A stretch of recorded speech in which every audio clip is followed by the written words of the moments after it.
चलिए दोस्तों, जानते हैं झारखंड की मुख्य बड़ी खबरों को मात्र 10 मिनट में। लेकिन उससे पहले हमारे चैनल को सब्सक्राइब नहीं किए हैं तो सब्सक्राइब कर ले।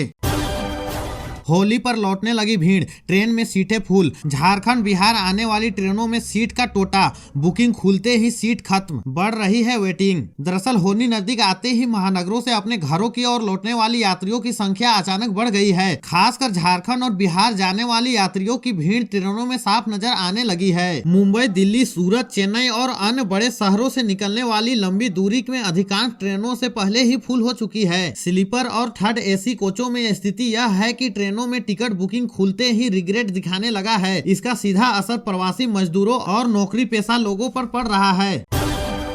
और अगली खबर मौसम से है। झारखंड के मैक्लुस्कीगंज का पारा 0 डिग्री सेल्सियस। 13 जनवरी तक शीतलहर और कोहरे से राहत नहीं, 6 जिलों में येलो अलर्ट जारी। दरअसल झारखंड में कड़ाके की ठंड और शीतलहर का असर लगातार बना हुआ है। तापमान में आई तेजी गिरावट ने पूरे राज्य में जनजीवन को पूरा प्रभावित कर दिया है। जी हाँ दोस्तों, बुधवार को राज्य में सबसे कम न्यूनतम तापमान खूंटी में 2.1 डिग्री सेल्सियस दर्ज किया गया। वही चाईबासा में अधिकतम तापमान 28.8 डिग्री सेल्सियस रिकॉर्ड किया गया। राजधानी रांची में न्यूनतम तापमान 6.6 डिग्री सेल्सियस रहा, जबकि मैक्लुस्कीगंज का पारा -0.5 डिग्री सेल्सियस लुढ़क गया। सुबह के समय खेतों, पुआल, पेड़ पौधों और घर की छतों पर ओस जमकर बर्फ जैसी चादर बन गई। रांची के कांके के क्षेत्र में न्यूनतम तापमान 2.7 डिग्री सेल्सियस दर्ज किया गया। कड़ाके की ठंड के कारण लोग गर्म कपड़ा पहनने पर मजबूर हो गए।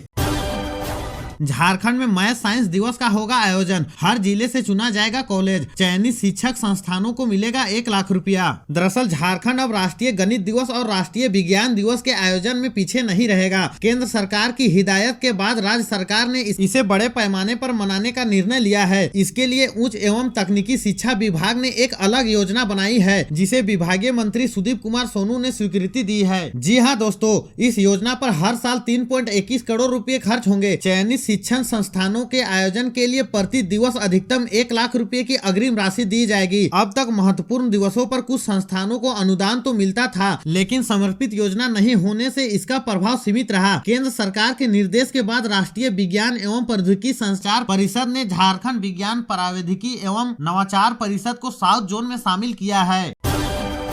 कई ट्रेनों का रूट बदला।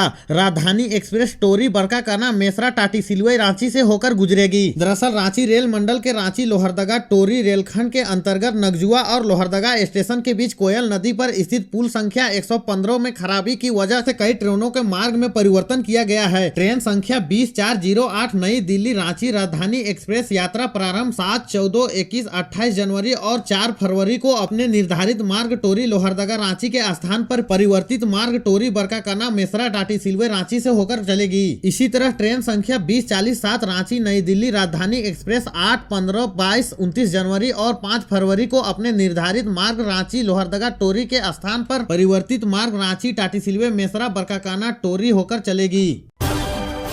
पश्चिमी सिंहभूम में हाथी के उत्पात से राहत। लगातार हो रही घटना के 7वें दिन जान माल का नुकसान नहीं, लेकिन खतरा अभी टला नहीं। दरअसल पश्चिमी सिंहभूम जिले में झुंड से बिछड़े जंगली हाथी के आतंक से बुधवार को राहत मिली। 1 जनवरी से लगातार हर रात हादसे के 7वीं रात जान माल के नुकसान की सूचना नहीं मिली, जिससे प्रशासन और ग्रामीणों ने राहत की सांस ली। माना जा रहा है कि हाथी को वन विभाग के कर्मियों ने जंगल में ही घेर रखा है। वही वन विभाग की टीमें ड्रोन और ट्रैकिंग सिस्टम के जरिए हाथी की गतिविधियों पर लगातार बनाए हुए हैं। अधिकारियों का कहना है कि हाथी अभी भी क्षेत्र में मौजूद है, इसलिए पूरी तरह से खतरा टला नहीं, लेकिन फिलहाल स्थिति नियंत्रण में है। क्षेत्र में माइकिंग कर लोगों को अलर्ट किया जा रहा है। बीते 1 सप्ताह के दौरान 2 दांत वाले हाथी ने कई गांवों में हमला किए थे। इन मामलों में 17 ग्रामीणों की जान चली गई, कई घर क्षतिग्रस्त हुए और खेतों पे भी भारी नुकसान पहुंचा। लगातार हो रही इन घटनाओं से ग्रामीणों में भय का माहौल है।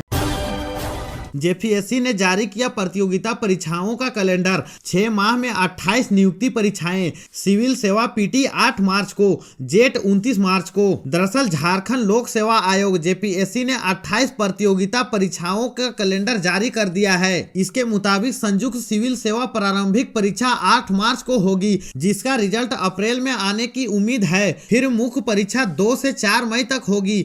मई के अंतिम सप्ताह में रिजल्ट जारी करने का लक्ष्य रखा गया है। है। 16 से 19 जून तक इंटरव्यू होगा।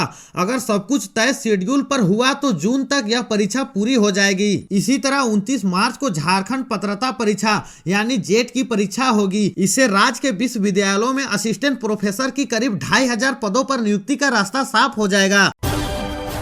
और अगली खबर डुमरी के फायर ब्रांड विधायक टाइगर जयराम महतो को लेकर है। टुंडी के 3 आदिवासी बेटियां आशा टुडू, माधुरी और बबीता तीनों फुटबॉल खिलाड़ी है। पिछले दिनों इन्होंने नेपाल में राष्ट्रीय स्तर पर फुटबॉल प्रतियोगिता में भाग लिया था। गरीबी के कारण खेल में कठिनाइयों का सामना करना पड़ रहा था। आर्थिक समस्याओं को लेकर टाइगर जयराम महतो से संपर्क किया। टाइगर जयराम महतो ने त्वरित तीनों बहनों को बुलाकर अपने निजी वेतन से फुटबॉल किट खरीदने के लिए आर्थिक सहयोग दिया। टाइगर जयराम महतो ने कहा कि सरकार ऐसे गरीब खिलाड़ियों या किसी भी खेल पर गंभीर नहीं है, जिसके वजह से आज गांवों की प्रतिभाएं आगे नहीं बढ़ पा रहे हैं। हमारा प्रयास है कि सभी बहनें आगे बढ़ें और अपने सपनों को पूरा करें। टाइगर जयराम महतो ने कहा कि अगर आप आगे बढ़ेंगी तो हमें बहुत खुशी होगा। संघर्ष जारी है।